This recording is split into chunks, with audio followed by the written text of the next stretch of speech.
Our journey into the grand, turbulent saga of the Trojan War, as immortalized in Homer's The Iliad, truly begins not on a battlefield, but at a wedding. A celestial celebration, in fact. Imagine, if you will, the most exclusive guest list imaginable. All the gods and goddesses of Olympus gathered to witness the union of the mortal king Peleus and the sea nymph Thetis, parents-to-be of the legendary Achilles. It was, by all accounts, a fabulous affair, brimming with ambrosia, nectar, and probably some divine karaoke. But as with any good party, there's always one uninvited guest, isn't there? In this case, it was Eris, the goddess of discord, who, perhaps feeling a bit left out, decided to spice things up a tad. She tossed a golden apple inscribed with the words, "To the fairest," into the midst of the goddesses, knowing full well the chaos it would unleash. Talk about a party pooper, or perhaps a party starter, depending on your perspective. This seemingly innocuous act led to the infamous judgment of Paris, a moment that echoes through history as one of the ultimate beauty contests. Three powerful goddesses immediately laid claim to the apple: Hera, the queen of the gods; Athena, the wise goddess of war; and Aphrodite, the goddess of love and beauty. Now, picking a winner from this divine trio was a task no god dared undertake. So Zeus, ever the delegator, pawned the decision off on a mortal, Paris, a prince of Troy, who, unbeknownst to him, was tending sheep on Mount Ida. Historians still argue whether Zeus genuinely sought an impartial judge or simply relished the impending drama. Paris, who, let's be honest, probably had no idea what he was getting into beyond judging a very high-stakes livestock show, was approached by the goddesses, each offering an irresistible bribe. Hera promised him power and a vast kingdom. Athena offered wisdom and military glory, and Aphrodite, well, she offered him the most beautiful woman in the world, Helen of Sparta, already married to King Menelaus. Now, if you're keeping score at home, Aphrodite's offer was a bit ethically dubious, given Helen's marital status. But Paris, being a young man with perhaps a touch more ambition in his heart than wisdom, chose love, or at least the promise of the world's most stunning human. This decision, seemingly a simple choice between three dazzling ladies and their equally dazzling bribes, effectively signed the death warrant for countless heroes and an entire city. It's a classic example of how one seemingly small, personal choice can have monumental, globe-altering consequences. Remember that golden apple? It effectively became a cosmic hand grenade, its pin pulled by a pastoral prince. The abduction of Helen, orchestrated by Aphrodite and carried out by Paris, was the direct catalyst for the Trojan War. Helen, renowned throughout the ancient world for her unparalleled beauty, became the face that launched 1,000 ships. Whether she went willingly with Paris, captivated by his charm and Aphrodite's influence, or was abducted against her will, remains a point of scholarly contention, adding another layer of intrigue to this foundational moment. Some ancient accounts paint her as a willing eloper, swept away by passion, while others portray her as a tragic victim, snatched from her home. Regardless, her disappearance was a profound insult to Menelaus and, by extension, to all of Greece. Imagine waking up one morning to find your spouse, the most beautiful person you know, has eloped with a foreign prince who just happened to be the judge of a divine beauty contest. Not exactly a typical Tuesday, is it? This personal affront to Menelaus quickly escalated into a national crisis for the Achaeans, as the Greeks were known. The violation of xenia, the sacred ancient Greek custom of guest friendship, was seen as an offense against the gods themselves. Menelaus, incandescent with rage and humiliation, appealed to his brother Agamemnon, the powerful king of Mycenae and arguably the most influential of the Greek rulers. Agamemnon, a man with a keen eye for prestige and power, saw in this outrage an opportunity not just to avenge his brother's honor, but also to assert Greek dominance over the wealthy and strategically important city of Troy. And so, the wheels of war began to turn, set in motion by a single golden apple, a shepherd's choice, and the irresistible allure of a woman's beauty. It truly highlights how seemingly innocuous events can unravel into earth-shattering conflicts, a timeless lesson humanity seems to perpetually relearn. With Helen's abduction casting a long shadow over the Greek world, the call to arms reverberated across kingdoms, summoning heroes and their armies to avenge Menelaus's honor and uphold the sanctity of Greek hospitality. Agamemnon, the shrewd and ambitious king of Mycenae, spearheaded this monumental undertaking. He dispatched envoys, messengers, and probably the ancient equivalent of viral marketing campaigns, reminding every Greek ruler of their oath, sworn long ago to defend Helen's honor should she ever be wronged. It was a clever piece of political maneuvering, binding disparate kingdoms together under a shared cause, even if some of the participants were less enthusiastic than others. The rendezvous point for this massive undertaking was Aulis, a coastal town where the vast Achaean fleet began to assemble. Imagine the sheer scale. Thousands of ships, warriors from across the Greek mainland and islands, all converging on one spot. This wasn't just a few fishing boats. This was the ancient world's equivalent of a D-Day invasion, requiring immense logistical prowess. We're talking about provisioning for tens of thousands of men, organizing encampments, and managing the egos of myriad kings, each accustomed to being the big fish in their own small pond. It must have been a chaotic, boisterous, and surprisingly well-organized mess. There's a quirky tidbit here. Some sources suggest that the winds at Aulis were so persistently contrary that the ships couldn't set sail for weeks, perhaps even months, creating immense frustration among the assembled forces. It's hard to keep an army motivated when they're just sitting around, waiting for a breeze. However, the fleet's departure was not merely delayed by fickle winds, it was obstructed by divine displeasure. The goddess Artemis, incensed by an offense committed by Agamemnon, either killing a sacred stag or boasting about his hunting prowess, historians still argue which exact transgression it was, demanded a horrifying sacrifice to appease her wrath. Iphigenia, Agamemnon's own daughter. This was a truly brutal demand, testing the limits of a father's love against his duty to his people and his ambition for glory. Agamemnon, facing pressure from his eager-to-depart army and the dire consequences of displeasing a goddess, made the agonizing choice to proceed with the sacrifice.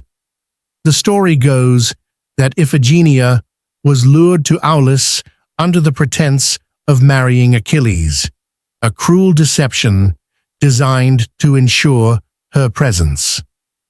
The scene at Aulis, with Iphigenia on the altar, ready to be sacrificed, is one of the most poignant and debated moments in Greek mythology. Did Agamemnon truly go through with it? Some versions of the myth claim that Artemis, at the last moment, substituted a deer for Iphigenia, whisking the girl away to serve as her priestess in Taris. Others insist the sacrifice was completed, leaving an indelible stain on Agamemnon's soul and sowing the seeds of future familial tragedy.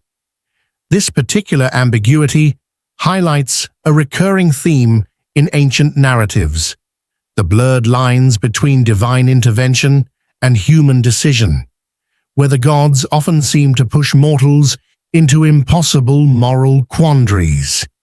It's almost like a cosmic reality TV show, but with much higher stakes and less predictable outcomes.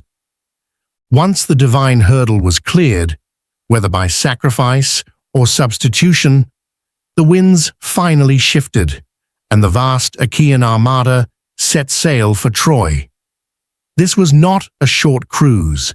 The journey across the Aegean Sea, with thousands of relatively primitive ships, would have been an epic undertaking in itself. Remember, these weren't modern cruisers with GPS. Navigation was by stars and sheer grit. The very sight of this approaching fleet, numbering in the hundreds, if not thousands, must have sent shivers down the spines of the Trojan defenders had they known what was coming. The Greeks, often called the Argives or Danaans in the Iliad, were a formidable fighting force, led by their most renowned heroes. Among these leaders were the aforementioned Achilles, the greatest warrior of his age, whose mother was Thetis. Remember that wedding? The cunning Odysseus, king of Ithaca, known for his intellect and trickery. The mighty Ajax, a towering figure of brute strength. And Nestor, the wise and aged king of Pylos, whose counsel was highly valued. Each brought their own contingents, their own glory, and their own rivalries to the expedition. The assembly at Aulis wasn't just a military muster. It was a gathering of legendary figures, each destined to play a crucial role in the unfolding drama. This grand coalition, driven by honor, vengeance, and perhaps a dash of imperial ambition, was now on a collision course with the formidable city of Troy, a confrontation that would echo through millennia and shape the very foundations of Western literature. After what must have felt like an eternity of waiting, divine appeasement, and finally a favorable breeze, the vast Achaean armada sliced through the Aegean, its sights set firmly on the imposing walls of Troy. However, reaching Troy wasn't the end of their troubles. It was merely the beginning of a protracted and grueling struggle that would define the next 9 years. This wasn't a quick smash-and-grab operation, folks. The Trojans, under their wise King Priam, and led by their formidable champion, Prince Hector, were no pushovers. Their city, perched strategically atop a hill, was heavily fortified, renowned for its strong walls, a testament to ancient engineering prowess. Historians still argue about the exact location and nature of these walls, though archaeological evidence at Hisarlik, modern-day Turkey, certainly suggests a powerful ancient settlement. The initial encounters were likely chaotic and bloody. Imagine thousands of exhausted, seasick warriors disembarking onto a hostile shore, met by determined defenders. It wasn't glorious charges and immediate victories. It was a grind.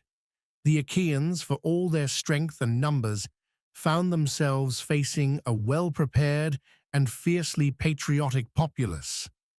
The early years of the war settled into a frustrating stalemate, a series of skirmishes, raids and sieges that lacked any decisive breakthrough.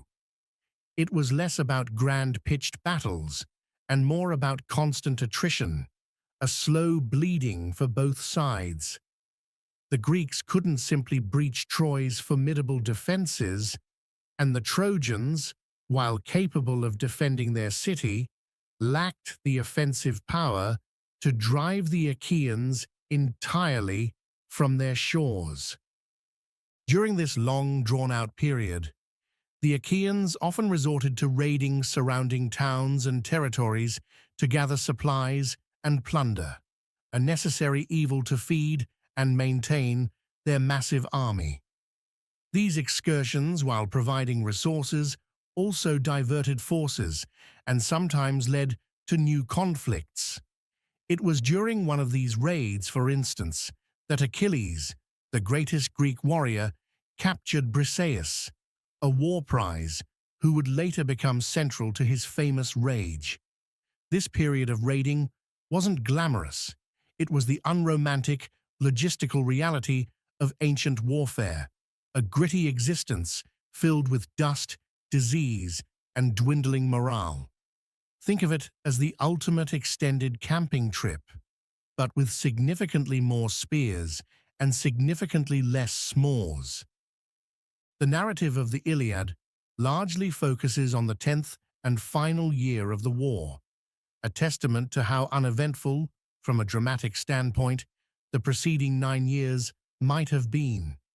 Homer, in his brilliant storytelling, largely glosses over this decade-long grind, giving us only glimpses of the monotony and frustration that must have permeated the Achaean camp. This long duration also created a unique dynamic within the Greek forces.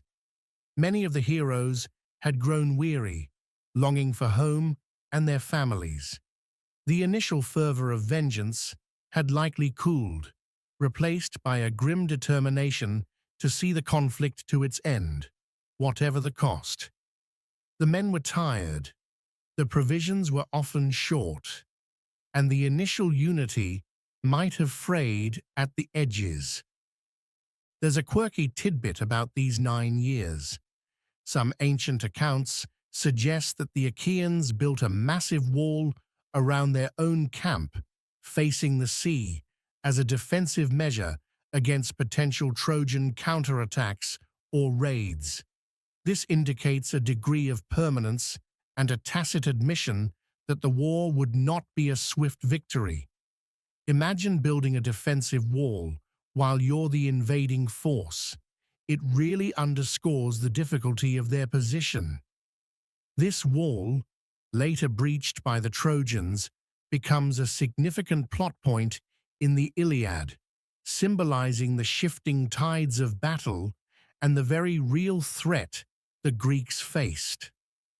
The psychological toll of this protracted conflict must have been immense on both sides. For the Trojans, it was a constant siege, a daily reminder of the external threat to their city and way of life.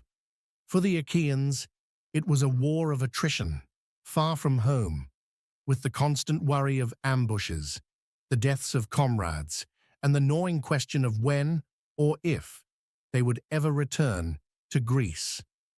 This long stalemate served to harden both sides, forging seasoned veterans out of eager recruits and deepening the animosity that fueled the conflict. The ground around Troy became soaked with the blood of countless skirmishes, a testament to a war that refused to yield a quick victor. The stage was set for the dramatic events of the final year, a year that would unleash the full fury of gods and mortals alike. After 9 long, grinding years of inconclusive skirmishes and frustrating sieges, the Achaean camp around Troy was a powder keg, ripe for internal conflict. And explode it did, not with a bang of battle, but with the quiet fury of Achilles' rage. This wasn't just a petty squabble, it was a fundamental clash of egos, authority, and divine favor that threatened to unravel the entire Greek enterprise. The spark that ignited this conflagration was, fittingly, another war prize, a woman named Chryses. You see, during one of those interminable raiding expeditions, a raid that probably seemed like just another dreary day at the office, the Achaeans had captured Chryses, daughter of a priest of Apollo. As was the custom, she was awarded to Agamemnon, the supreme commander. All seemed well and good, until Chryses, the distraught father and priest, arrived at the Greek camp, pleading for his daughter's return and offering a hefty ransom. Agamemnon, perhaps feeling particularly proud, or simply being his usual arrogant self, rudely dismissed the priest, boasting about his ownership of the girl. Big mistake. Huge. Chryses, heartbroken and furious, prayed to Apollo, his patron god, for vengeance, and Apollo, ever protective of his priests, delivered. He rained down a devastating plague upon the Achaean forces. The men sickened and died in droves, arrows of disease flying invisibly through the camp, an unseen enemy far more terrifying than any Trojan spear. This mainstream historical fact of ancient warfare, plague, was a constant, devastating threat, often attributed to divine wrath. The Achaean army, already weary from years of war, began to collapse from within. Recognizing the catastrophe, Achilles, a man of action and keen perception, convened an assembly. He summoned Calchas, the prophet, who, under Achilles' protection, bravely revealed the cause of the plague: Apollo's anger over Agamemnon's disrespect towards Chryses. The solution, Calchas declared, was simple. Chryseis must be returned to her father without ransom. This revelation put Agamemnon squarely on the spot, publicly shamed and held accountable for the suffering of his men. His pride, however, refused to bend easily. Agamemnon, spitting with indignation, reluctantly agreed to return Chryseis, but not without demanding a replacement. And his choice of replacement? Briseis, Achilles' own war prize, a woman Achilles deeply cherished. This wasn't just about a woman. It was a profound insult, a public humiliation of the greatest warrior in the Achaean army by his own commander. It was a blatant abuse of power, designed to assert Agamemnon's dominance and remind everyone who was truly in charge. Historians still argue whether Agamemnon's primary motivation was genuine need for a new prize or pure, unadulterated spite. Achilles, incandescent with fury, felt his honor violated in the most grievous way. He drew his sword, contemplating striking down Agamemnon then and there. Only the timely intervention of Athena, sent by Hera to restrain him, prevented a bloody civil war within the Greek ranks. Think about that for a second. The entire expedition, years of effort, nearly crumbled because of two powerful men's stubborn pride and a perceived slight. It's almost like a very dramatic, very violent office spat. Despite Athena's intervention, Achilles' decision was firm. If his honor was so easily trampled upon, if his commander could so brazenly disrespect him, then he would no longer fight. He declared that he and his mighty Myrmidons, his elite fighting force, would withdraw entirely from the battle. He would simply sit by his ships, watching as the Achaeans suffered, a grim witness to Agamemnon's folly. This was not a bluff. Achilles was a man of his word, especially when it came to his honor. This dramatic withdrawal of the Achaeans' most potent weapon had immediate and devastating consequences for the Greek forces, shifting the balance of power dramatically in favor of the Trojans. The greatest warrior, the one man capable of turning the tide of any battle, was now a disgruntled spectator, choosing spite over victory.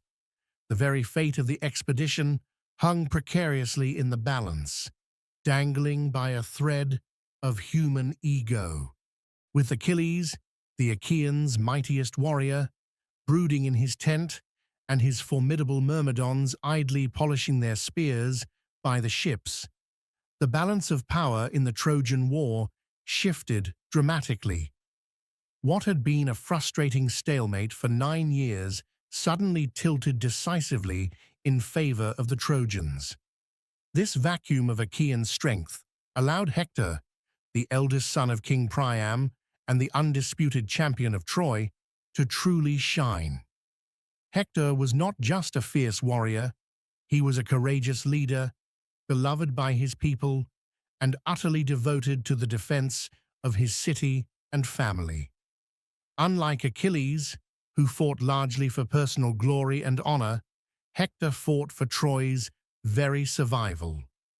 Hector seized this opportunity, rallying the Trojan forces and leading them in a series of relentless and devastating attacks. With Achilles' terrifying presence removed from the battlefield, the Trojan morale soared, fueled by the hope of finally driving the invaders back into the sea. The Achaeans, on the other hand, found themselves in desperate straits. Their previous confidence wavered, replaced by a grim awareness of their vulnerability. Imagine a star football team losing its star quarterback. That's roughly the impact Achilles' absence had on the Greek side. This shift in momentum is a classic example of how individual leadership, or its absence, can profoundly impact military campaigns. The narrative of the Iliad vividly portrays the Trojans' surging confidence and the Greeks' escalating despair. Hector, described as man-slaughtering and of the gleaming helmet, was everywhere on the battlefield, a whirlwind of destruction. He broke through the Achaean lines, slew their champions, and consistently pushed them back towards their heavily fortified camp, a place they had once considered impregnable. It was a humiliating retreat for the proud Achaeans who were accustomed to being the aggressors. You can almost hear the shouts of the victorious Trojans echoing across the plain, a stark contrast to the grim silence of the retreating Greeks. One of Hector's most significant achievements during this period was breaching the Achaean wall. That defensive barrier the Greeks had constructed to protect their ships and camp.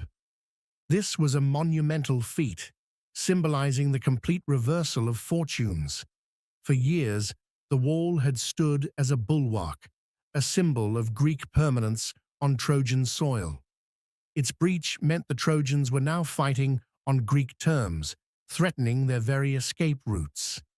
Historians still argue about the exact composition of this wall, whether it was truly a massive stone structure or more of a rampart of earth and timber. Whatever its material, its psychological significance was immense. The pressure on the Achaeans became almost unbearable. Hector, with the divine backing of Zeus, who had promised Thetis to aid the Trojans in punishing Agamemnon, drove the Greeks all the way back to their ships. The very sight of Trojan fires burning dangerously close to their beached vessels was a terrifying prospect. This was not merely a defeat, it was an existential threat.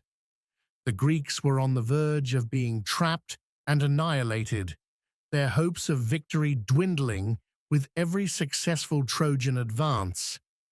It was a dire situation, a far cry from the glorious conquest they had envisioned a decade earlier. There's a quirky tidbit about this period. It's said that the Trojan horse, which later became central to their downfall, was actually conceived of by Odysseus during this very period of despair. A last-ditch, desperate plan hatched when all conventional military strategies seem to fail. While this detail isn't explicitly in the Iliad, it highlights the depth of the Achaean desperation. Their backs were against the wall, literally, and the smell of defeat hung heavy in the air. The Achaeans tried to appease Achilles, sending their greatest champions, including Odysseus, Ajax, and Phoenix, with lavish gifts and apologies, begging him to return to battle. But Achilles, stubborn in his wrath, refused, his anger at Agamemnon outweighing even the pleas of his desperate comrades. He was, to put it mildly, having a colossal sulk, and it was costing his people dearly.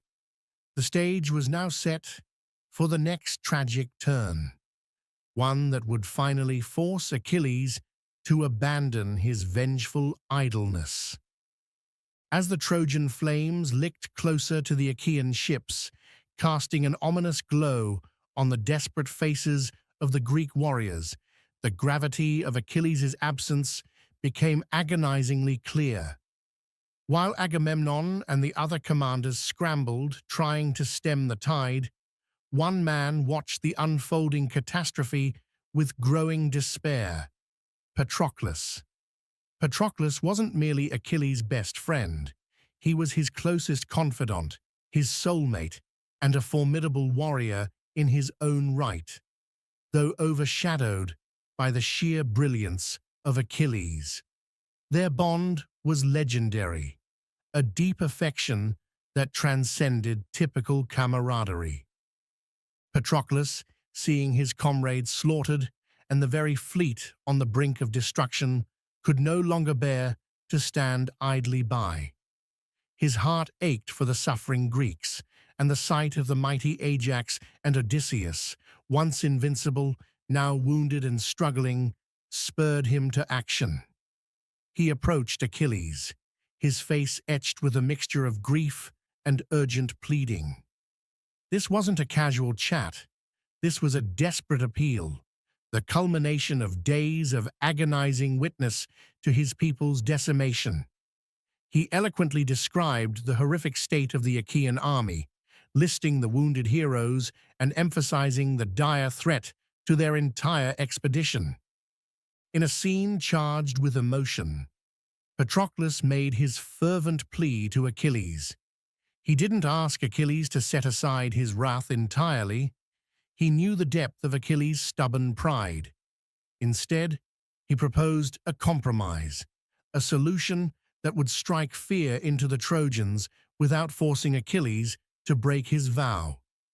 Patroclus requested permission to wear Achilles' legendary armor into battle. This was a stroke of genius, a tactical deception designed to mislead the Trojans into believing Achilles himself had returned. Imagine the psychological impact: the sudden appearance of the dreaded Achilles on the battlefield after his long absence. It would be like a superhero suddenly reappearing when all hope seemed lost. Achilles, though still simmering with rage against Agamemnon, was deeply moved by Patroclus's distress and the plight of his comrades. His compassion, a rare glimpse beneath his fiery exterior, wrestled with his unwavering pride. He knew the risk, understood the weight of what Patroclus was asking. Reluctantly, with a heavy heart and a strict warning, Achilles granted Patroclus permission. He insisted that Patroclus only drive the Trojans away from the ships and avoid pursuing them too far, fearing for his friend's safety and perhaps still clinging to the hope that he would be the one to achieve ultimate glory. This condition, tragically, Patroclus would later ignore. This moment underscores a mainstream historical fact of ancient warfare and leadership: the power of symbolism and psychological warfare. The sight of Achilles' armor, shining like fire, was intended to sow panic and confusion among the Trojans, exploiting their long-standing fear of the greatest Greek warrior. It was a brilliant tactic, relying on reputation and perception to achieve a military objective. However, it also carried immense risk, as the deception could only last so long, and Patroclus, though brave, was not Achilles. There's a quirky tidbit here.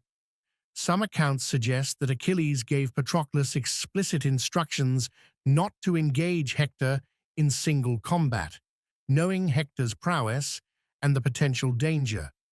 Whether this instruction was given and simply ignored in the heat of battle, or whether Patroclus felt confident enough to challenge Troy's champion, adds to the tragic irony of what was to follow. Historians still argue whether Patroclus's decision to advance beyond the ships was born of noble zeal, tactical necessity, or a fatal overconfidence fueled by wearing the armor of the invincible Achilles. The transformation of Patroclus, from empathetic observer to a warrior clad in the gleaming, iconic armor of Achilles, was complete. The scene was set for a dramatic turning point in the war, one fueled by a desperate gamble and the powerful bond of friendship. The Achaeans watched, their hearts soaring with renewed hope as Patroclus, shining like a god, entered the fray. The Trojans, initially terrified by the apparent return of Achilles, would soon discover the truth, but not before Patroclus inflicted significant damage, momentarily turning the tide of battle in favor of the struggling Greeks.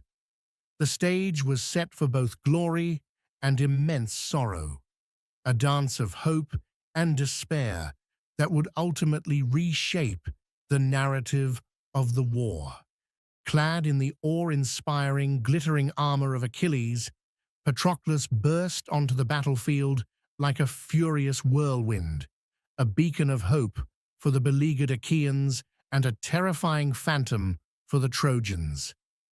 The deception worked magnificently.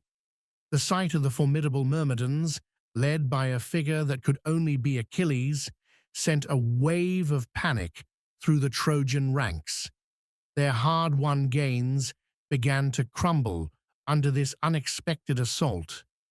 This swift psychological victory, fueled by the mere appearance of the armor, highlights a crucial mainstream historical fact of ancient warfare: the immense power of reputation and the psychological toll of fighting a renowned warrior. Patroclus, channeling the spirit of his friend and the desperation of his countrymen, fought with incredible ferocity. He drove the Trojans back from the ships, pushing them beyond the Achaean wall they had so recently breached. He slew many Trojan heroes, his spear flashing with deadly precision. The tide of battle turned decisively, and for a glorious, fleeting moment, it seemed as though Achilles himself had returned to lead the Greeks to victory. The Achaean cries of despair transformed into shouts of triumph, their morale soaring with every enemy fallen by Patroclus's hand. It was a remarkable display of courage and skill, proving that Patroclus was no mere sidekick, but a warrior of significant prowess in his own right. However, despite Achilles' strict warnings, the heat of battle, combined with his own surging triumph, led Patroclus to overextend himself. He pursued the retreating Trojans too far, pressing them all the way to the very walls of Troy. This was the moment of fatal overconfidence, the point where his noble zeal outweighed caution. Perhaps he felt invincible in Achilles' armor, or perhaps the sheer momentum of his success clouded his judgment. Historians still argue whether Patroclus's disregard for Achilles' instructions was a tragic flaw, an act of selfless heroism, or simply the chaotic inevitability of combat. As Patroclus reached the Scaean gates, the main entrance to Troy, his luck began to run out. The gods, who had largely stayed out of the direct fighting during Achilles' sulk, now intervened. Apollo, the very god whose plague had set this whole tragic chain of events in motion, actively participated in Patroclus' downfall. In a quirky tidbit of divine mischief, Apollo struck Patroclus from behind, clouding his mind, loosening his helmet, and weakening his limbs. This divine intervention made Patroclus vulnerable, stripping him of his initial momentum and the very armor that had given him his aura of invincibility. It was a cruel twist of fate, orchestrated by an unseen hand. Weakened and disoriented, Patroclus was then wounded by Euphorbus, a minor Trojan hero. The blow, though not fatal, further incapacitated him. It was then that Hector, Troy's champion, appeared, seeing his opportunity to reclaim the battlefield's momentum. Hector, who had previously been wary of the seemingly returned Achilles, now recognized that this was not the mighty Myrmidon king. With a final, decisive thrust, Hector drove his spear through Patroclus, dealing a mortal blow. The death of Patroclus was a pivotal moment in the Iliad, a turning point that reverberated through the very core of the epic. As he lay dying, Patroclus prophesied Hector's own imminent death at the hands of Achilles, a chilling warning that added a layer of tragic inevitability to the story. Hector, triumphant but perhaps unnerved by the prophecy, stripped Achilles' glorious armor from Patroclus' body, claiming it as his own spoil of war. The loss of Achilles' armor, now adorning his greatest enemy, would become another source of unbearable grief and fury for the grieving Achilles. The battle for Patroclus' body raged fiercely. The Achaeans, led by the great Ajax, fought desperately to retrieve their fallen comrade's corpse, while the Trojans, emboldened by their success, sought to further desecrate it. This grim struggle over a warrior's body was a common, brutal aspect of ancient warfare, deeply tied to honor and the proper rites for the dead. The Achaeans eventually succeeded in recovering Patroclus' body, though the glorious armor was lost. The news of Patroclus' death and the loss of his armor would soon reach Achilles, unleashing a storm of grief and vengeance unlike anything seen before. The war, which had seemed to stagnate, was about to enter its most brutal and defining phase.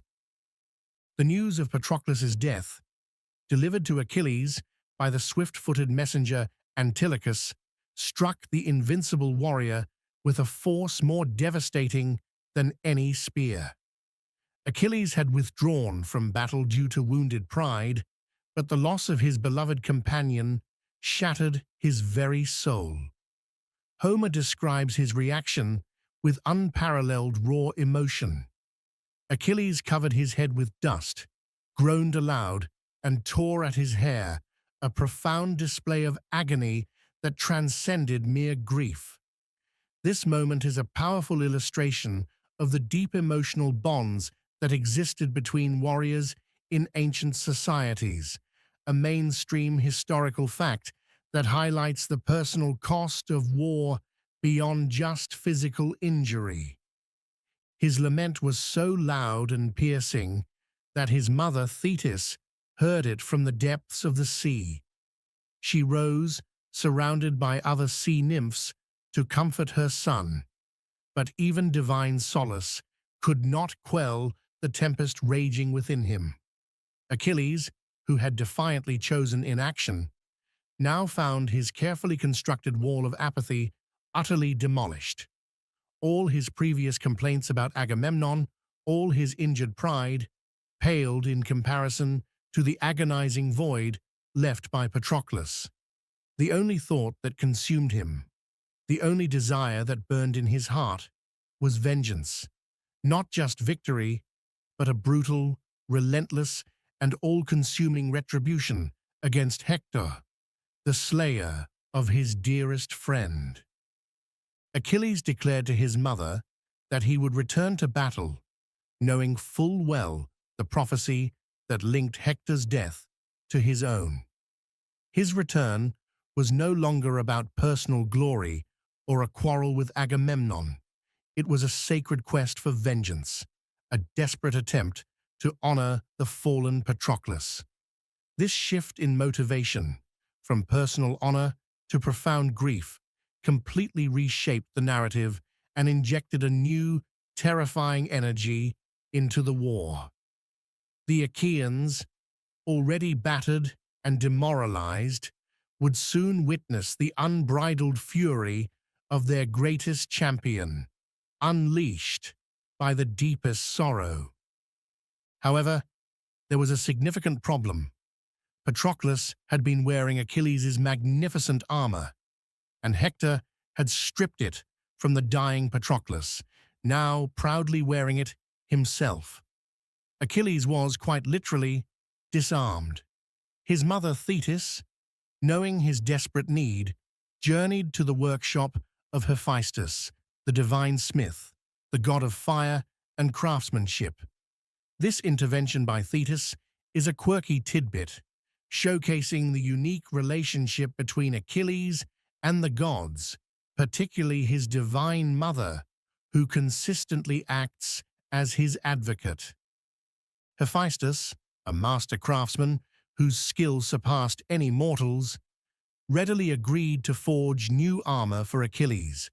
What he created was not just functional, it was a work of divine art, glittering like stars, adorned with intricate depictions of the cosmos, city life, warfare, and peace. The shield, in particular, was a masterpiece, a microcosm of the world, symbolizing the universal significance of the conflict Achilles was about to re-enter. This new armor was not merely protective gear, it was a statement, a divine endorsement of Achilles' impending wrath. Historians still argue about the symbolic weight of the shield's intricate depictions, whether it represented a longing for peace, a celebration of life, or a reflection of the cyclical nature of human existence and conflict. Clad in this divinely crafted panoply, Achilles was transformed. His eyes blazed with a terrifying light, his grief transmuted into an almost unbearable power. Before rejoining the fray, he finally, and somewhat anticlimactically after all the drama, reconciled with Agamemnon. The quarrel that had nearly destroyed the Achaean expedition now seemed trivial in the face of Patroclus's death. Agamemnon, humbled by the plague and the subsequent disasters, readily returned Briseis and offered lavish gifts, though these now seemed meaningless to the grieving Achilles. His focus was singular: vengeance. Achilles, remounted in his chariot, his divine armor gleaming, his heart, a crucible of sorrow and rage, roared onto the battlefield. His return was a seismic event, sending shockwaves of terror through the Trojan lines and igniting a desperate hope among the Achaeans. The long period of Achilles' sullen withdrawal was over. The stage was set for the climactic, brutal final acts of the Trojan War, fueled by the raw, consuming fury of a man who had nothing left to lose but his own life in the pursuit of vengeance. With Achilles back on the battlefield, cloaked in his radiant new armor forged by Hephaestus, the very ground seemed to tremble beneath his furious charge. This was no longer just a war between mortals. The re-entry of Achilles, fueled by divine wrath and grief, served as a potent signal for the Olympians to abandon their uneasy truce and fully engage in the conflict. What follows is a spectacular, chaotic, and often bewildering display of divine intervention, turning the battlefield into a cosmic chessboard where gods openly manipulated, aided, and hindered their chosen mortal champions. Zeus, the king of the gods, sensing that Achilles' overwhelming rage threatened to obliterate Troy prematurely, lifted his earlier prohibition on divine interference. He essentially gave the gods permission to pick sides and go wild. This decision highlights a mainstream historical fact in Greek mythology. The gods were not distant, benevolent figures, but often fickle, anthropomorphic beings deeply involved in human affairs, driven by their own desires, rivalries, and biases. They were, in essence, a very powerful, very dramatic extended family. And so, the Olympian gods descended, each throwing their weight behind their favored heroes or cities. Athena, ever the strategist and staunch supporter of the Achaeans, stood by Achilles, guiding his spear and lending him strength. Hera, consumed by her hatred for Troy, remember Paris's judgment and her spurned pride, likewise championed the Greeks. Poseidon, god of the sea, who had his own grievances against Troy for not paying him for their walls, a quirky tidbit of divine billing disputes, also lent his formidable power to the Achaean cause. Imagine the chaos, tidal waves, earthquakes, and sudden mists appearing and disappearing, all manipulated by an unseen hand. On the Trojan side, Apollo, who had aided Hector in slaying Patroclus, continued to protect his favorite heroes, sometimes snatching them from danger or endowing them with temporary strength. Ares, the brutal god of war, naturally gravitated towards the bloodiest conflict, often fighting alongside the Trojans, reveling in the carnage. Aphrodite, the reason for the war in the first place, shielded Paris when he was in peril, often plucking him from duels he was clearly losing, much to the exasperation of her fellow deities. It was like watching a superpowered wrestling match, where the referees kept changing the rules. This direct involvement of the gods often led to surreal and terrifying moments for the mortals caught in the middle. Warriors would suddenly find their spears deflected by an invisible force, or an enemy would vanish into thin air, spirited away by a divine patron. Clouds of mist would descend to cover a wounded hero, or a sudden surge of strength would allow a mortal to perform impossible feats. It made the already brutal business of war even more unpredictable and terrifying, as death could come not just from an enemy's spear, but from an unseen hand. Historians still argue whether these divine interventions were purely metaphorical, representing human destiny and emotion, or if ancient Greeks truly believed in such direct, literal interference. The sheer power of the gods was on full display. Rivers swelled with bodies, divine light illuminated the battlefield, and the very ground shook as deities clashed. Apollo, at one point, even confronted Poseidon, and Athena wounded Ares and Aphrodite. It wasn't just a battle of mortals, it was a cosmic struggle, reflecting the deep-seated rivalries and alliances of the Olympian pantheon. These divine brawls often had little to do with justice or righteousness, and everything to do with petty grudges, family feuds, and who could boast the most impressive champion. It's almost comical, if not for the very real human suffering it caused. The consequence of this heightened divine activity was an escalation of the violence to an almost unbearable degree. Achilles, now with divine favor and his own unquenchable rage was an unstoppable force. The gods' interventions ensured that the narrative moved swiftly towards its tragic conclusion, setting the stage for the climactic duel that would determine the fate of heroes and city alike. The mortals were mere pawns, albeit incredibly courageous and skilled ones, in a larger, divine game, their destinies woven into the complex tapestry of Olympian will. The battlefield, once dominated by the clash of steel, now shimmered with the very presence of the divine. With the gods openly playing favorites and Achilles' rage burning brighter than Hephaestus's forge, the battlefield became less a contest and more a terrifying spectacle of overwhelming force. Achilles' rampage wasn't just a return to form, it was an act of pure, unadulterated vengeance, a storm of destruction aimed squarely at the Trojan forces. He moved with a speed and ferocity that no mortal could match, seemingly invincible in his new, divinely forged armor. The psychological impact alone was devastating. Trojans who had once bravely faced Greek heroes now fled in terror at the mere sight of him. This palpable fear in the face of a superior warrior is a mainstream historical fact of ancient warfare, often determining outcomes as much as strategy. Achilles cut a swath through the Trojan lines, relentlessly driving them back from the Achaean ships and across the plain.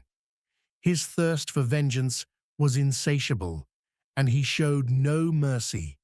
He slew countless Trojan warriors, his spear never missing its mark, his sword dripping with the blood of those who stood in his path. The panic among the Trojans was absolute. Their earlier triumphs, led by Hector, evaporated in the face of this singular, overwhelming force. It was like watching a natural disaster unfold, but with a terrifyingly human face. The intensity of Achilles' fury was such that it even extended to the natural world. In one particularly dramatic sequence, Achilles found himself fighting against the river Scamander, also known as Xanthus, which was enraged by the sheer number of bodies filling its waters. The river god, personified and furious, rose up and tried to drown Achilles with its surging current. This quirky tidbit highlights the animistic beliefs of the ancient Greeks, where natural phenomena were imbued with divine consciousness and agency. Imagine trying to fight a river. It's a testament to Achilles' power and the chaos of the moment that such a battle could even be conceived. Historians still argue whether this was a literal divine encounter or a symbolic representation of the overwhelming difficulty Achilles faced as he pushed through the swollen, body-choked river. Achilles, demonstrating superhuman strength and divine protection, managed to fight off the river god, though not without considerable effort. Hephaestus, at Hera's command, intervened, drying up the river with fire, forcing Scamander to yield. This episode further solidifies Achilles' near-invincible status and the direct active involvement of the gods in his vengeful path. It emphasizes that this wasn't just a man fighting, it was a divinely sanctioned force of nature. As Achilles continued his relentless pursuit, the Trojans broke and ran, desperately seeking the sanctuary of their city walls. The plain outside Troy became a killing field, littered with the dead and dying. Hector, seeing the utter devastation, was torn between holding his ground and retreating to protect his people. King Priam, from the walls of Troy, observed the carnage with horror, ordering the gates opened to allow his fleeing men to escape Achilles' wrath. even at the risk of letting the enemy in. The sight of the Trojans scrambling for safety, like sheep before a wolf, was a grim testament to Achilles' terrifying effectiveness. He herded them, harried them, and cut them down without remorse, his sole focus being to reach the one man whose blood he truly craved, Hector. The long-sought prize of Troy seemed within reach for the Achaeans, not through siege or strategy, but through the sheer destructive power of one man's grief-fueled rage. Finally, the remnants of the Trojan army streamed through the Scaean gates, seeking refuge behind their massive walls. All, that is, except one. Hector, despite the pleas of his parents from the ramparts, remained outside, resolved to face Achilles alone. The stage was now set for the confrontation that the entire epic had been building towards, the duel of titans that would decide not only the fate of the two greatest warriors, but arguably the destiny of Troy itself. The long, bloody rampage culminated in this singular, agonizing moment, where personal vengeance and civic duty would collide in a tragic embrace. The plain outside the Scaean gates of Troy, once teeming with the chaos of battle, fell eerily silent, save for the thud of retreating footsteps and the panting of exhausted warriors. All eyes, mortal and divine, turned to the two figures who stood alone before the towering walls, Achilles, radiating furious vengeance in his divine armor, and Hector, Troy's valiant champion, resolute but visibly apprehensive. This was the moment of truth, the climactic duel of titans that the Iliad had been relentlessly building towards, a confrontation born of profound grief and unwavering duty. Hector, despite his immense courage, initially faltered. The terrifying aura of Achilles, especially now that his rage was fully unleashed and amplified by divine favor, was almost unbearable. Homer describes Hector's momentary fear, how he briefly ran around the walls of Troy, pursued by Achilles. This human touch, this glimpse of vulnerability in such a mighty hero, is a crucial mainstream historical fact of epic poetry. Even the greatest warriors experienced fear. It makes Hector more relatable, more tragic, as he confronts an almost superhuman opponent.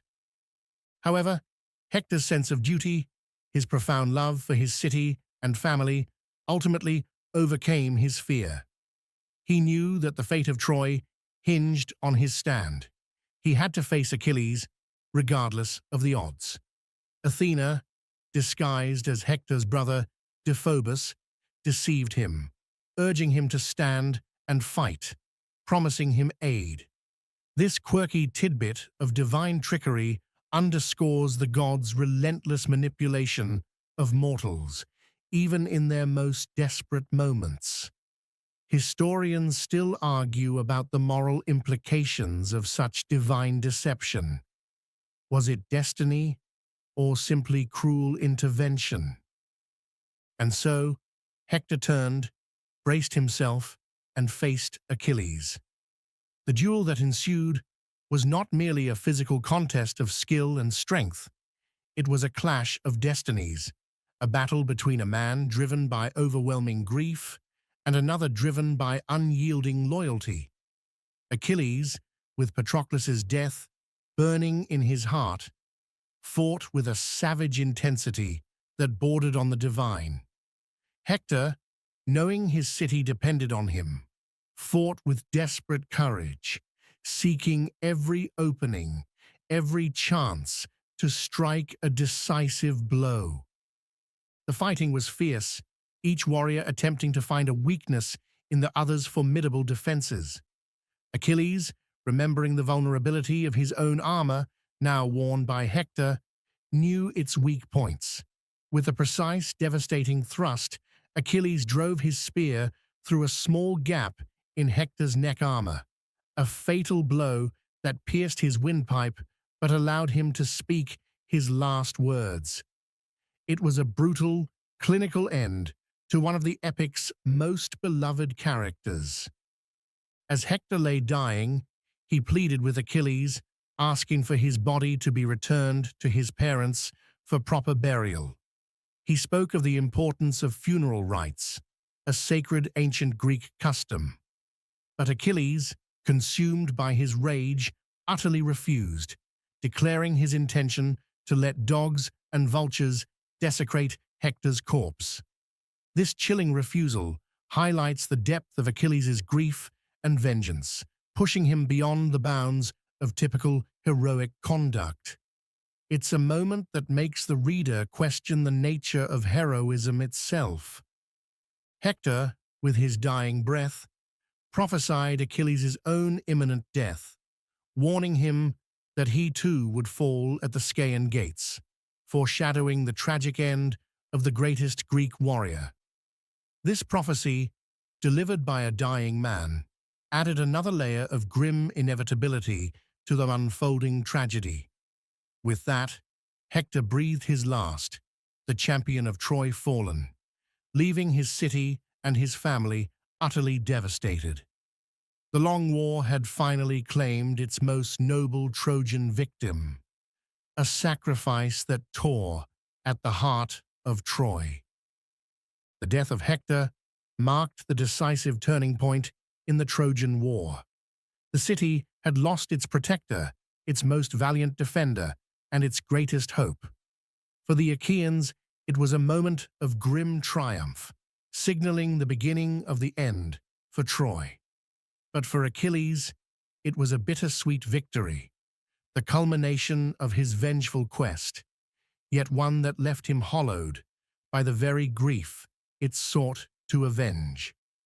The fall of Hector at the hands of the raging Achilles sealed Troy's fate.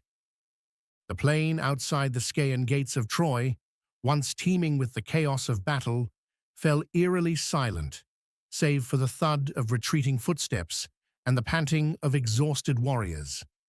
All eyes, mortal and divine, turned to the two figures who stood alone before the towering walls.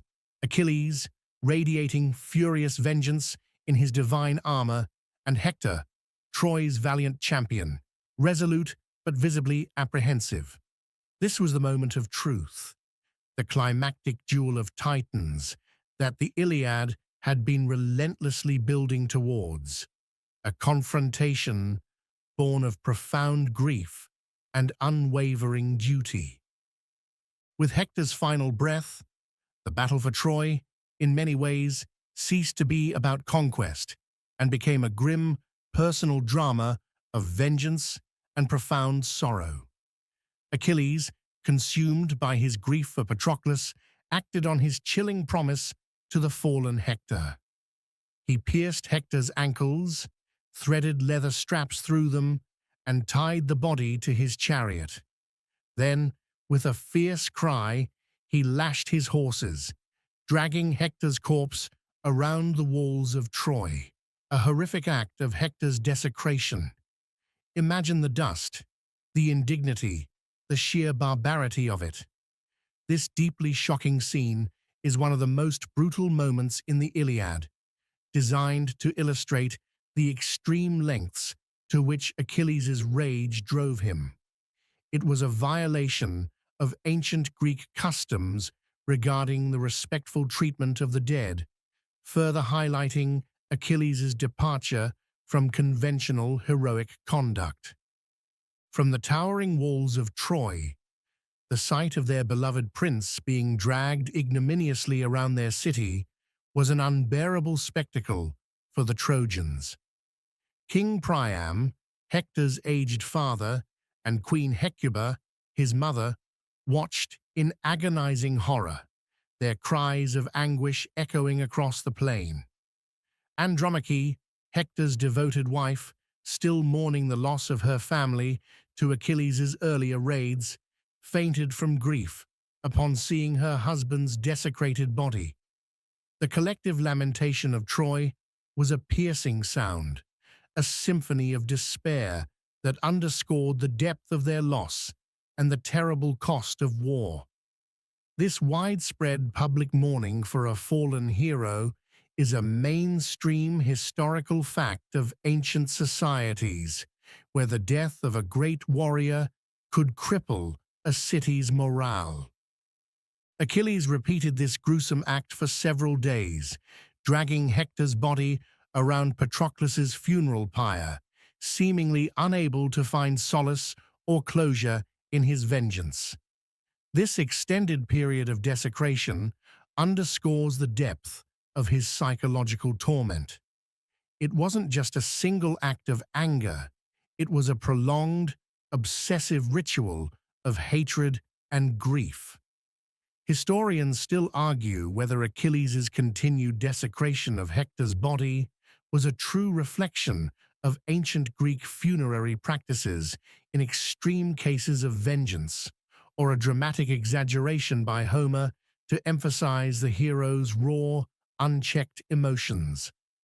There's a quirky tidbit here. Some accounts suggest that the gods intervened to preserve Hector's body from decay and damage during this period of dragging, subtly indicating that even divine beings were disturbed by the extent of Achilles' wrath and wanted to ensure Hector received a proper burial eventually. Meanwhile, the Achaeans began the solemn rites for Patroclus. Achilles, still overwhelmed by sorrow, presided over elaborate funeral games held in his friend's honor. These games, chariot races, boxing, wrestling, foot races, and armed combat, were a way for the warriors to honor the fallen, display their prowess, and perhaps temporarily distract themselves from the grim realities of the war. They offered a glimpse into the customs and values of the heroic age, showing how competitive displays of skill were deeply intertwined with respect for the dead. Achilles, still grappling with his grief, participated in some events and offered magnificent prizes, but his heart remained heavy, finding no true peace. Despite his triumphant revenge, Achilles remained tormented. The act of desecration, rather than bringing him peace, seemed to prolong his agony. He couldn't sleep, he couldn't eat. His mind was consumed by images of Patroclus and the desire for his soul to find rest. His grief was profound and unrelenting, illustrating that even the most satisfying vengeance can leave a bitter taste. The emotional and psychological toll of prolonged warfare and deep personal loss is a recurring theme in the Iliad, resonating with experiences across millennia. The constant presence of Hector's unburied corpse, a stark reminder of his vengeance, likely contributed to Achilles' inability to find peace. The stage was now set for the final, unexpected twist in this tragic tale of rage and sorrow, a desperate plea from the very heart of Troy. For days, Achilles continued his horrific ritual of dragging Hector's body around Patroclus's tomb, finding no solace in the act, only a deeper immersion in his own profound misery. The gods themselves grew weary of his pitiless rage and the desecration of the noble Hector. Zeus, acknowledging that Hector had always shown proper reverence to the Olympians, decided it was time for this barbarity to end. He sent his messenger, Iris, to Thetis, Achilles' divine mother, to convey his will. Achilles must return Hector's body. This divine command highlights a mainstream historical fact of ancient Greek belief, that even powerful heroes were subject to the will of the gods, and that the proper treatment of the dead was a concern of the divine order. Simultaneously, Zeus dispatched Hermes, the swift-footed messenger god, to Troy, bearing a crucial and, quite frankly, terrifying message for King Priam. Hermes' task was to guide the aged king through the enemy lines, unseen and unharmed, to the very tent of Achilles. This was a mission of impossible bravery, a desperate gambit to retrieve the body of his beloved son. Imagine the sheer audacity, an old, grieving king venturing alone into the camp of the man who had just brutally slain and desecrated his son, surrounded by thousands of his enemies. It's the ancient world's equivalent of walking into the lion's den with a picnic basket. Priam, driven by a father's love and the desperate hope of providing his son with a proper burial, prepared for this perilous journey. He gathered a ransom of immense value: lavish robes, intricate tapestries, gold, and other precious gifts, not as payment for a life, but as an appeal for mercy and respect. This act of seeking ransom for a body, though unusual in its context, was a deeply embedded custom in ancient warfare, often used for prisoners or sacred artifacts. He begged his remaining sons to prepare a wagon, loading the treasures, while his wife Hecuba, distraught and filled with fear, pleaded with him not to go. Her raw, maternal terror, knowing the risk he was taking, underscores the incredible emotional weight of the moment. Historians still argue about the precise motivations behind Priam's journey, whether it was pure paternal love, a desperate act of statecraft, or a mix of both. Under the cloak of night, guided by the benevolent Hermes, Priam slipped through the Trojan gates. The journey across the battle-scarred plain, past the flickering watchfires of the Achaean camp, must have been fraught with terror for the aged king. Hermes worked his magic, causing the Greek sentries to fall into a deep sleep or become oblivious to their presence, allowing Priam and his elderly herald, Idaeus, to pass unmolested. This quirky tidbit of divine invisibility is a common trope in Greek mythology, allowing for improbable encounters that drive the narrative. Finally, they arrived at Achilles' tent. Hermes revealed his true form, gave Priam final instructions, and then departed, leaving the old king to face his son's killer alone. Priam entered the tent, where Achilles sat with his companions, still consumed by his dark thoughts. In a moment of breathtaking courage and humility, Priam cast himself at Achilles' feet, embracing his knees and kissing the very hands that had slain his son. He appealed to Achilles' own memory of his father, Peleus, and the grief he would feel upon losing a son. This direct, personal appeal, filled with raw emotion and profound dignity, was utterly unexpected. For the first time since Patroclus' death, Achilles was confronted not with an enemy to slay, but with a mirror reflecting his own pain. Priam's words, a father's desperate plea to a grieving son, pierced through Achilles' hardened heart, finally breaking the grip of his consuming rage. It was a moment of profound humanity amidst the brutal savagery of war, demonstrating the power of shared sorrow to transcend even the deepest enmity. Priam's desperate, dignified plea, delivered with raw paternal grief, finally cracked the impenetrable shell of Achilles' wrath. As the aged king kissed the very hands that had taken his son's life, Achilles was profoundly moved. He saw in Priam not an enemy, but a reflection of his own beloved father, Peleus, and the inevitable sorrow that would one day befall him. The shared experience of loss, a mainstream historical fact of the human condition, finally bridged the chasm of animosity. Tears welled in Achilles' eyes, not for Hector, but for his own father and for Patroclus, his unyielding grief finally softening into a more universal empathy.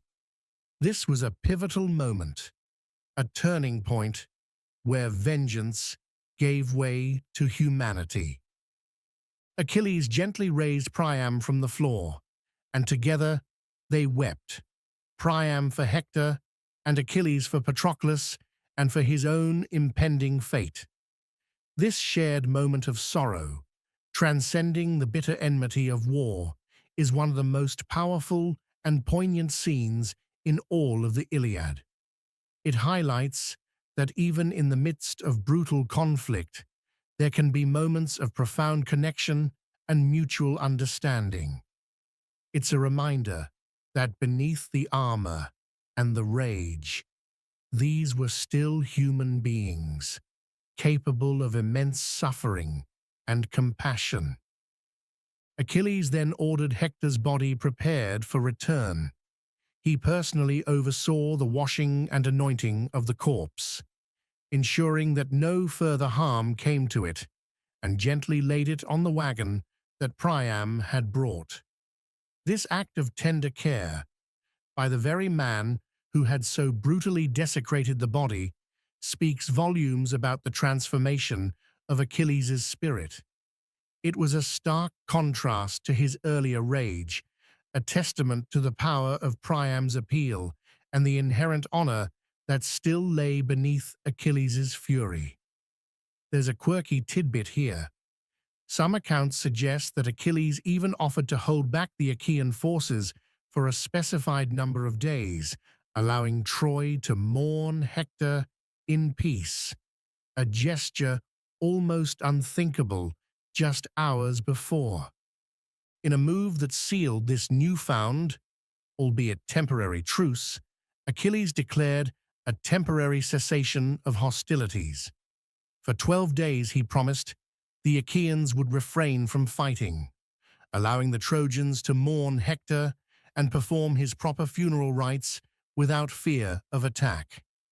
This truce and Hector's funeral represent a sacred pause in the relentless cycle of war, demonstrating the universal importance of honoring the dead, even among bitter enemies.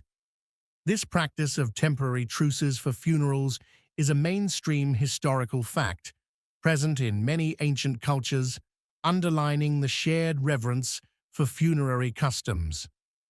Priam returned to Troy with Hector's body, his heart heavy with grief, but lightened by the small mercy he had received.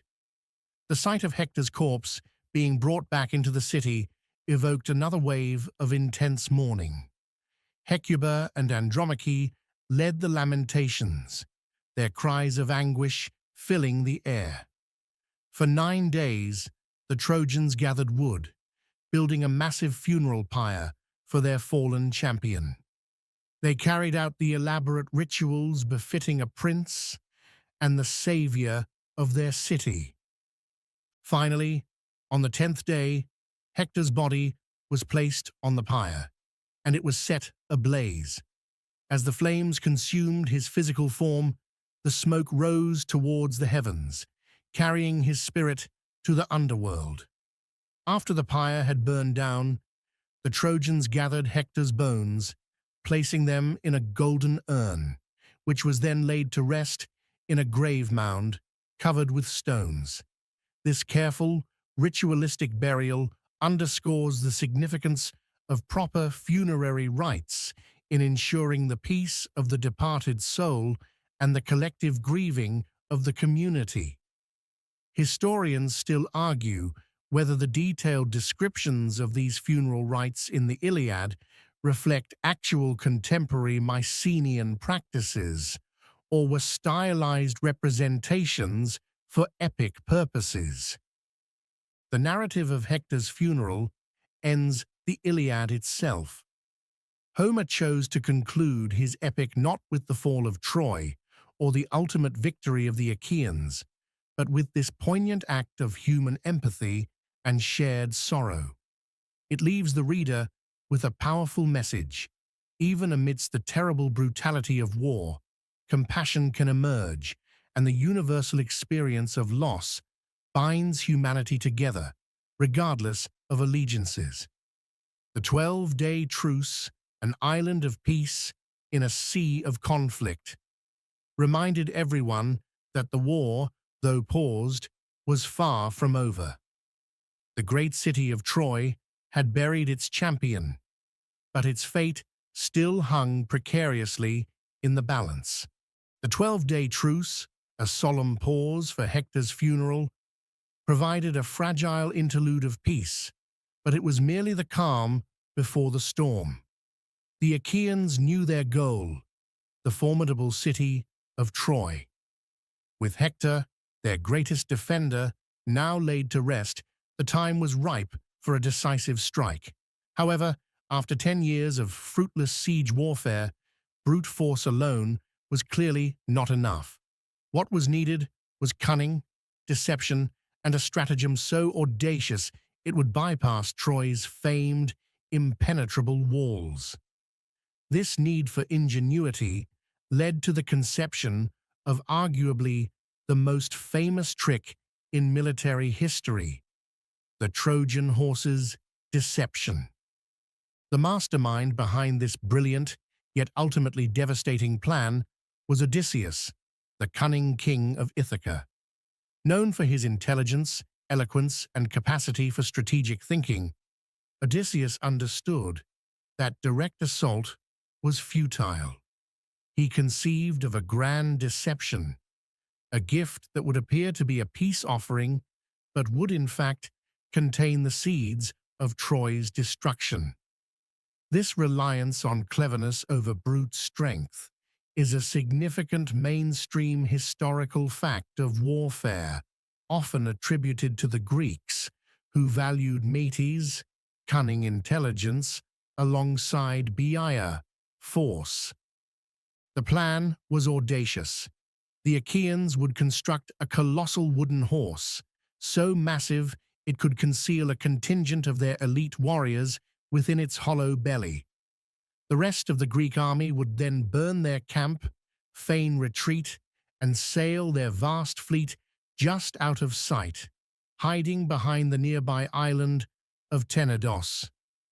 The idea was to convince the Trojans that the Greeks had finally given up, leaving the horse as a votive offering to Athena, or perhaps as an atonement for their long, destructive siege.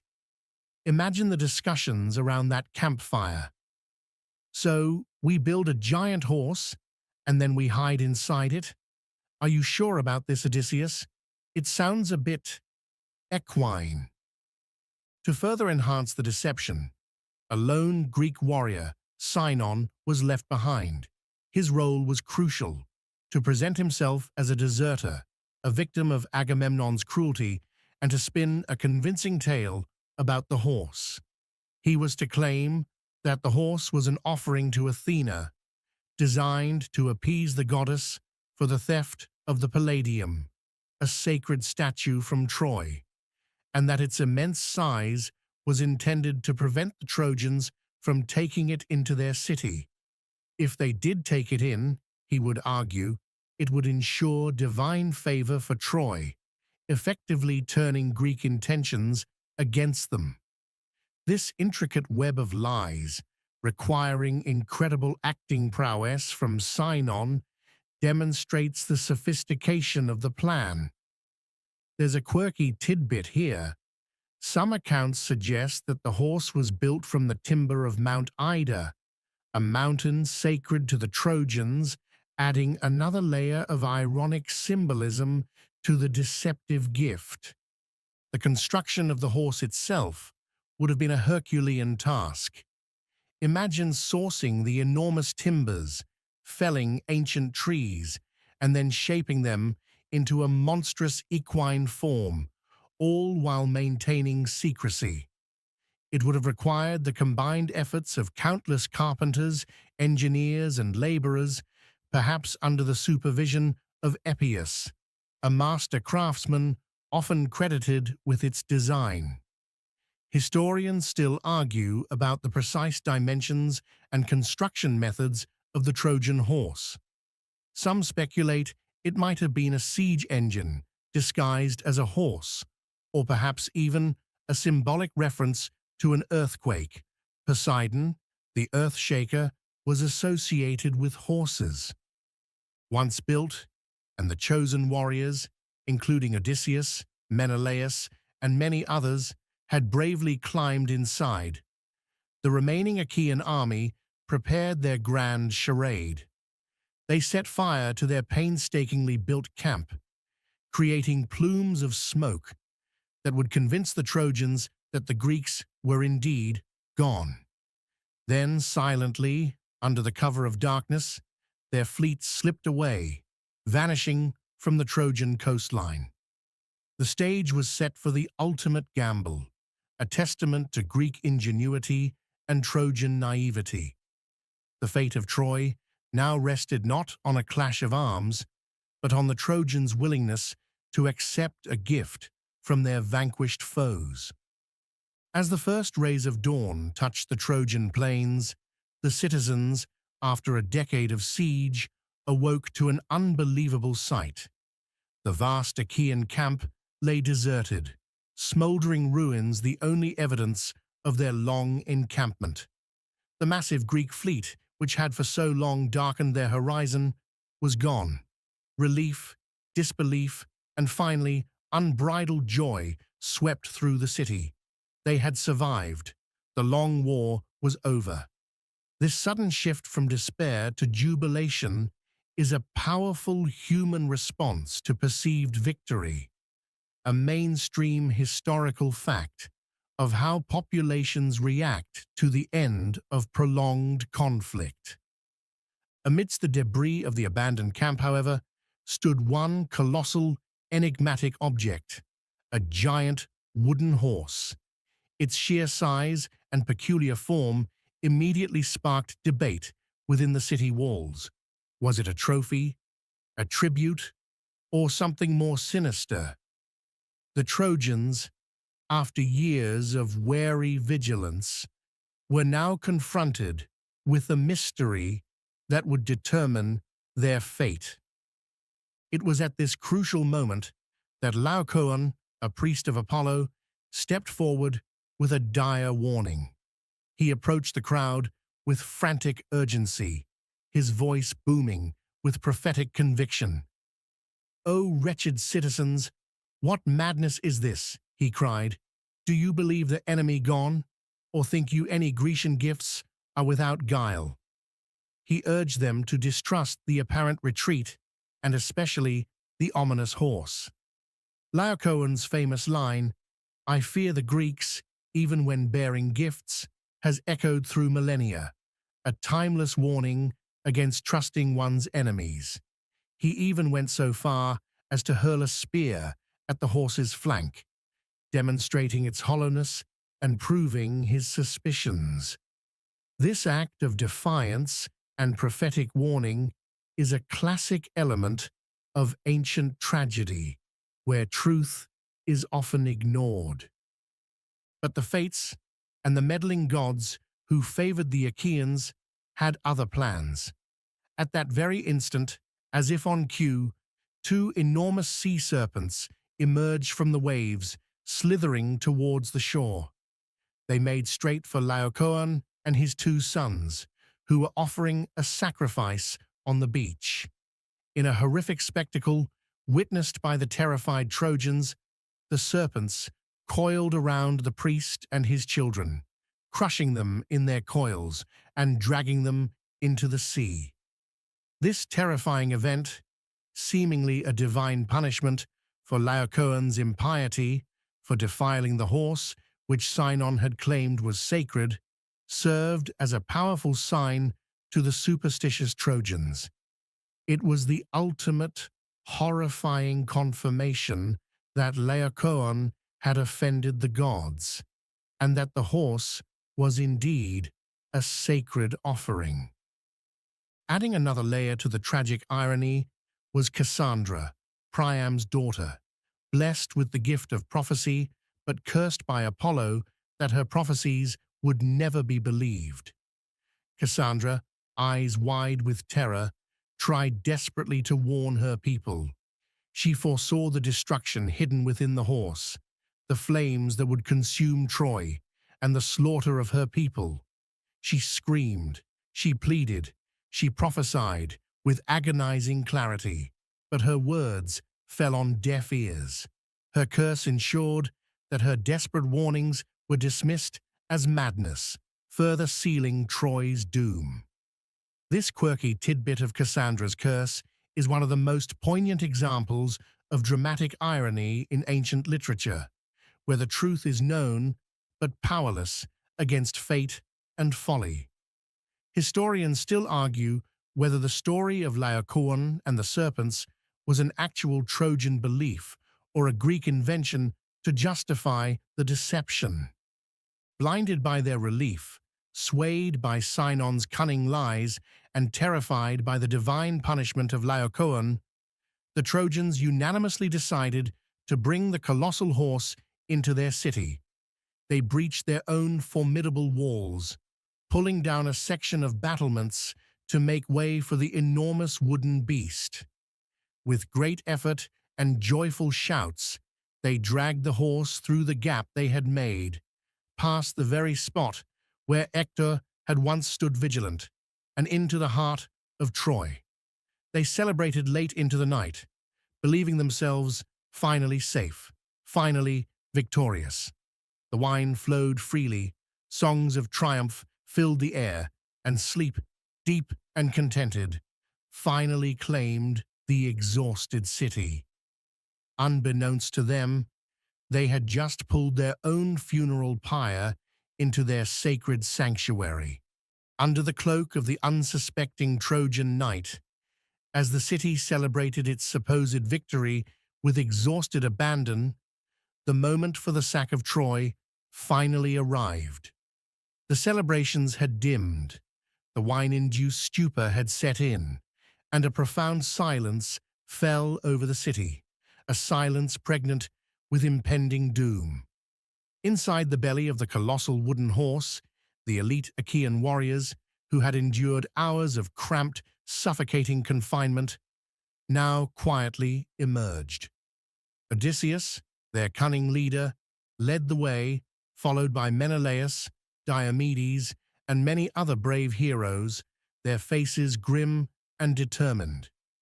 It was the ultimate Trojan surprise party, and no one brought cake. The first terrifying act was to signal the hidden Achaean fleet. Sinon, the master of deception, who had been left behind to complete the ruse, crept to the city walls and lit a beacon, a prearranged signal to the ships waiting patiently off the coast of Tenedos. Simultaneously, the warriors from within the horse opened the great gates of Troy, the very gates that had resisted the Achaean siege for a decade. This coordination, executed with precision in the dead of night, highlights the strategic brilliance and ruthlessness of the Greek plan. With the gates flung open, the supposedly departed Achaean army, now returned from Tenedos, streamed into the city. The element of complete surprise was achieved. The Trojans, deep in their celebratory slumber, were caught entirely unawares.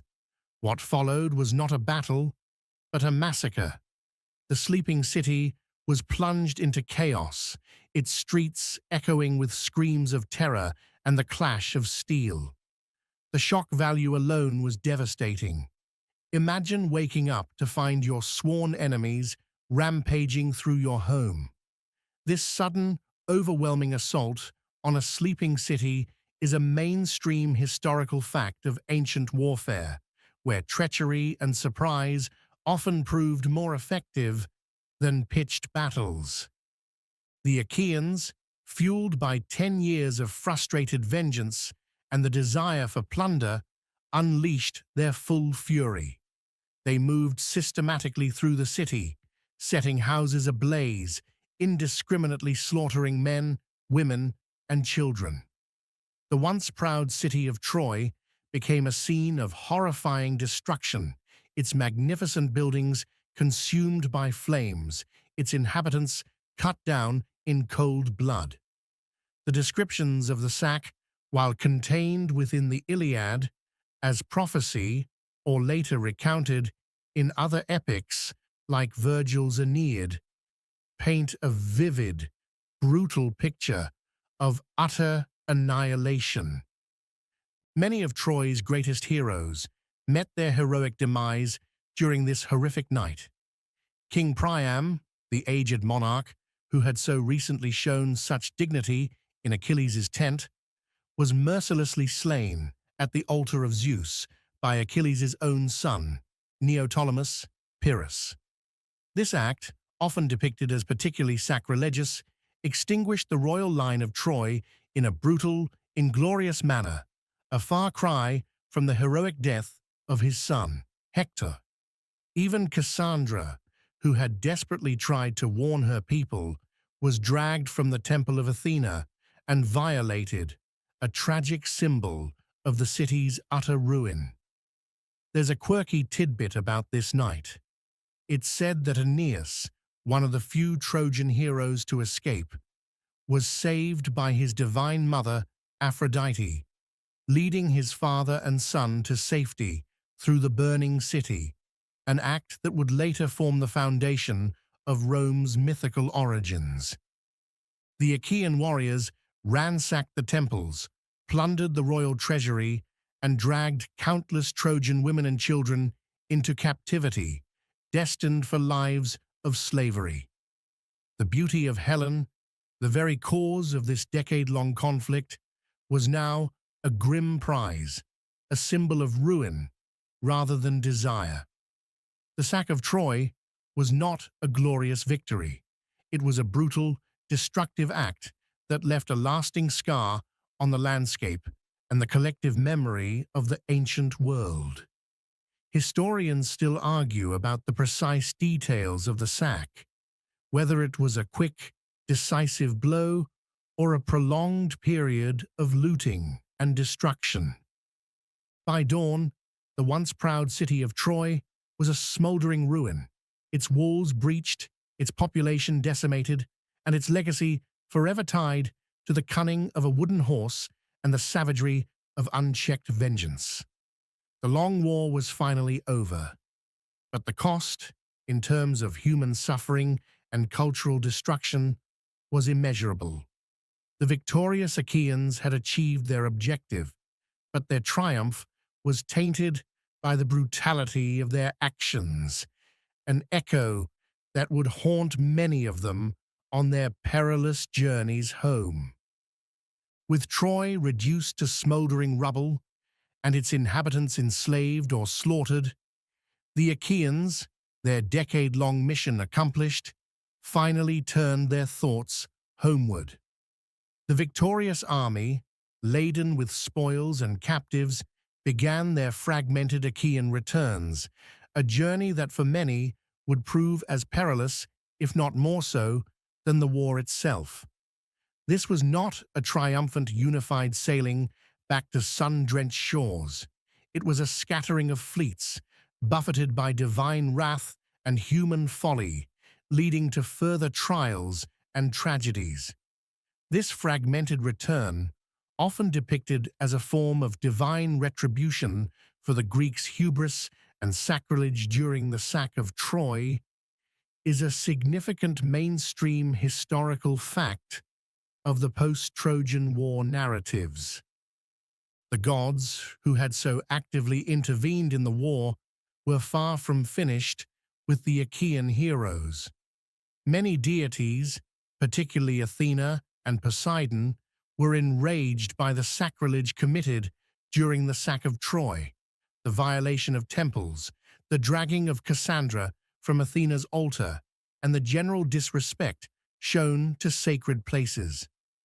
This divine anger manifested in fierce storms, treacherous winds, and navigational curses, scattering the fleets across the Aegean Sea. Imagine setting sail after a brutal war, only to face a furious sea and unseen divine vengeance. It was a maritime nightmare.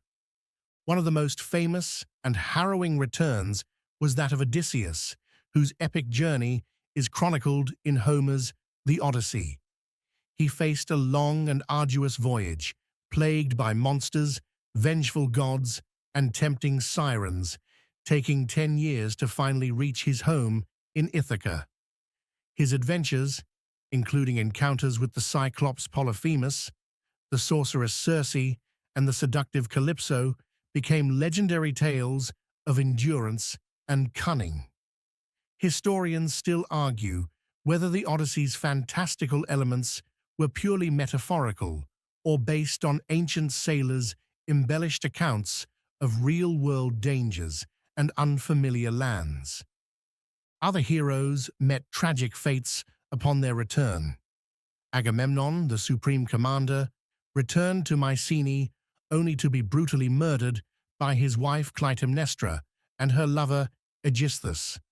Clytemnestra, enraged by Agamemnon's sacrifice of their daughter Iphigenia at Aulis, remember that early tragedy, enacted her bitter revenge. This grim homecoming highlights the enduring consequences of past actions and the cycle of violence that permeated the heroic age. It's a stark reminder that sometimes the greatest dangers awaited at home, not on the battlefield. Ajax the Lesser, a Greek hero who had committed sacrilege against Cassandra in Athena's temple during the sack, suffered a particularly brutal divine retribution. Poseidon, angered by his arrogance and impiety, caused him to drown, dashing his ship against the rocks. This serves as a potent reminder of the severe penalties for offending the gods in ancient Greek belief. Even the mighty could not escape divine justice. There's a quirky tidbit here. Some accounts suggest that even after Ajax drowned, his body was miraculously preserved by the gods, only to be later found and buried, preventing further divine wrath. Only a few heroes enjoyed relatively smooth returns. Nestor, the wise old king of Pylos, managed to sail home safely thanks to his piety and good fortune. Menelaus and Helen, surprisingly, after years of war, eventually reconciled and returned to Sparta, though their journey was also protracted and involved a period in Egypt, as recounted in the Odyssey. It's almost a comedic twist. After all the drama, the world's most famous elopers just went home together. These fragmented returns, filled with shipwrecks, murders, and long wanderings, underscored the heavy price of the Trojan victory. The gods, it seemed, were exacting their revenge for the destruction of Troy, a city that many of them had favored. The triumph of the Achaeans was often bittersweet, overshadowed by loss, suffering, and the continued wrath of the divine. The end of the war was not an end to suffering, but merely a new chapter of trials and tribulations for those who had survived the siege. The echoes of Troy's fall reverberated across the Aegean, creating new legends of human endurance and divine punishment. The immediate aftermath of the Trojan War left a landscape irrevocably altered, not just geographically, but psychologically and culturally. The magnificent city of Troy lay in ruins, a stark monument to human conflict and divine wrath. Its vibrant civilization, its royal line, and much of its population were utterly destroyed, leaving behind a void that would resonate through the ages. This cataclysmic destruction, a powerful testament to the brutality of ancient warfare, is a core mainstream historical fact echoed in archaeological findings that indicate layers of destruction at the site of Hisarlik. For the Achaeans, the victors, the legacy of loss and renewal was equally profound, though perhaps less immediately visible. Many of their greatest heroes perished either during the war or on their tumultuous returns, leaving a generation of their kingdoms without their strong leaders. The long absence of kings like Odysseus led to unrest, usurpation attempts, and societal upheaval back home. The grand expedition had achieved its objective, but at an astronomical cost in lives, resources, and peace of mind. The triumph was, for many, deeply tainted by the suffering endured and the acts committed. The war also reshaped the political landscape of the Mycenaean world, likely contributing to the eventual decline of the Bronze Age civilizations in the region. The immense strain of such a prolonged and distant conflict, the loss of manpower, and the disruption of trade routes could have weakened these societies, making them vulnerable to internal strife or external pressures. Historians still argue whether the Trojan War, as depicted by Homer, directly correlates with the historical Bronze Age collapse, or if it was a distinct, albeit significant event within that broader period of turmoil. Beyond the immediate devastation, the Trojan War created an enduring cultural legacy. The stories of its heroes, their triumphs and tragedies, became the foundational myths of the ancient Greeks. Children grew up hearing tales of Achilles' rage, Hector's nobility, Odysseus' cunning, and Helen's beauty. These narratives provided moral lessons, examples of heroism and hubris, and a shared cultural identity.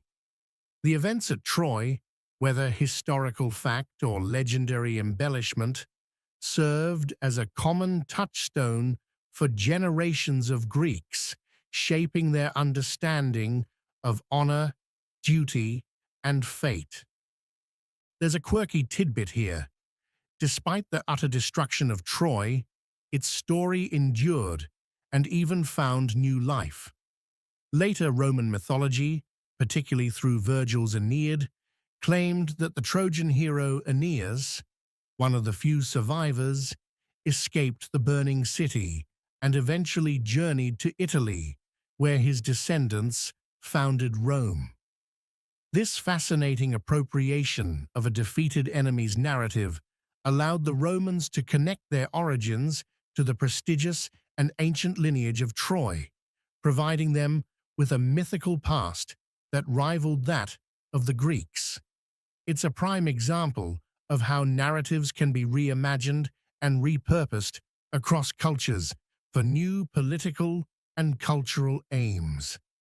The very concept of a heroic age emerged from these tales, a time when gods and mortals interacted more directly, and human achievements, both glorious and tragic, reached epic proportions. The suffering endured by both sides, the Trojans losing their city and their lives, the Achaeans suffering immense casualties and troubled homecomings, created a shared pool of narrative material that explored the universal themes of war, loss, fate, and the human condition. The war became a lens through which ancient societies understood their own struggles and celebrated their own ideals. The end of the Trojan War, therefore, was not merely a military conclusion, but a cultural genesis. It spawned a vast body of literature, art, and philosophy, providing the raw material for countless retellings and interpretations across millennia. The ghost of Troy haunted the consciousness of subsequent generations, a potent symbol of what could be lost and what could be gained in the crucible of grand conflict. The war's ultimate cost, in human and societal terms, ensured that its memory would endure, shaping not just the ancient world, but the very fabric of Western civilization. And so, after navigating the tumultuous currents of divine intervention, human passion, and relentless warfare, we arrive at the timeless shore of the Iliad's enduring echoes. This monumental epic, born from the oral traditions of ancient Greece, isn't just a record of a bloody conflict. It's a profound exploration of the human condition, a masterclass in storytelling that has resonated through countless generations, shaping literature, art, and philosophy for nearly 3 millennia. Its influence isn't just a historical footnote, it's a living, breathing testament to the power of narrative. The themes woven into the Iliad are as relevant today as they were in Homer's time. We've witnessed the devastating power of Achilles' rage, a raw, consuming anger that drives men to both glory and unspeakable acts. This exploration of unchecked emotion and its consequences remains a potent subject for psychological and literary analysis. Then there's Hector's nobility, his unwavering devotion to family and city, a stark contrast to Achilles' personal vendetta. His character embodies duty, sacrifice, and the tragic fate of a good man caught in an impossible situation. These archetypes continue to inform character development in everything from blockbuster movies to quiet novels. Consider the intricate dance of divine intervention. The gods of Olympus, with their petty squabbles, jealousies, and outright favoritism, act as both catalysts and commentators on the human drama. They remind us of the forces, seen and unseen, that seem to manipulate human destiny. Historians still argue whether Homer's depiction of the gods was meant to be taken literally, or if it was a sophisticated allegorical framework for understanding fate, chance, and human psychology. Whatever the interpretation, their presence adds a layer of cosmic grandeur to every spear throw and every lament. It's almost like a really complicated, very powerful family drama, where the fate of entire nations hangs in the balance because someone felt slighted at a party. The epic's meticulous detail about weaponry, battle formations, and the logistics of ancient warfare provides a window into a heroic, albeit brutal, age. Yet, it also offers something more profound, a deep contemplation of the cost of war. The Iliad doesn't glorify combat indiscriminately. It vividly portrays the suffering, the grief, and the psychological scars left on those who fight and those who wait. The mourning of Priam, the anguish of Andromache, the relentless sorrow of Achilles, these are universal laments that transcend time and culture, reminding us that behind every battle statistic are countless shattered lives. There's a quirky tidbit here. Despite the emphasis on physical combat, ancient scholars often studied the Iliad as much for its lessons in rhetoric and leadership as for its descriptions of fighting, indicating its multifaceted educational value. From ancient Greek tragedies like Aeschylus's Agamemnon and Euripides' Trojan Women to Roman epics like Virgil's Aeneid, the characters and events of the Iliad became a wellspring of inspiration. Renaissance artists depicted Achilles and Hector, Enlightenment philosophers debated their virtues, and modern writers continue to reinterpret their stories. Think of all the subtle callbacks, the knowing nods to Homer that permeate our contemporary storytelling, often unconsciously. Even the very structure of oral epic poetry, with its repeated epithets and formulaic phrases, has been studied and appreciated, offering insights into how stories were remembered, performed, and transmitted before the written word dominated. The scholarly debate about the Homeric question, whether Homer was a single individual or a collective tradition, continues, demonstrating the rich academic inquiry that the Iliad still provokes. It's a testament to the power of these tales that we are still debating their origins and authorship millennia later. Ultimately, the Iliad is a timeless narrative because it grapples with fundamental human experiences: love, loss, honor, revenge, destiny, and the search for meaning in a chaotic world. It teaches us about the fragility of peace, the destructive nature of unchecked pride, and the enduring power of compassion. As we drift off, let the echoes of its heroes and their struggles settle into the quiet corners of your mind, reminding you that while battles may rage and cities may fall, the stories that shape us, the human experiences that bind us, will forever resonate. Now, as the long tale of Troy finally comes to its peaceful close, let your mind slow its busy turning. The great heroes, their towering rages, and their profound sorrows have receded into the mists of time, their mighty deeds now just whispers in the ancient wind. The clanging of bronze on bronze, the shouts of men, the wailing of a city in flames, all of it fades, softer now, a distant dream. Imagine the quiet aftermath, the gentle lapping of waves on distant shores, washing away the dust of battle. The fierce fires that consumed Troy have long since cooled, leaving only moonlight on quiet ruins. The heroes, whether returning to a troubled home or finding their final rest on the battlefield, have found their peace, one way or another. Their stories, though grand and tumultuous, carry within them the universal rhythms of life, of striving, and of eventual stillness. The sun will rise again over the Aegean, indifferent to the conflicts of mortals, nurturing new growth over ancient scars. All the passion, all the fury, all the sorrow, it drifts away now, like smoke from a long extinguished pyre. Just quiet, just peace. Rest now.